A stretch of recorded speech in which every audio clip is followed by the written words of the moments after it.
বাংলা পুরাতন বর্ষকে বিদায়, নতুন ১৪৩১ বাংলা বর্ষকে স্বাগত জানিয়ে বর্ষবরণ করলেন কালাই উপজেলার সকল মানুষ।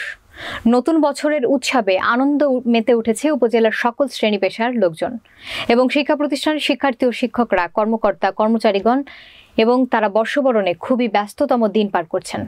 কালাই উপজেলা প্রতিনিধি মোহাম্মদ মোসাদ্দেক হোসেনের পাঠানো প্রতিবেদনে দেখুন বিস্তারিত।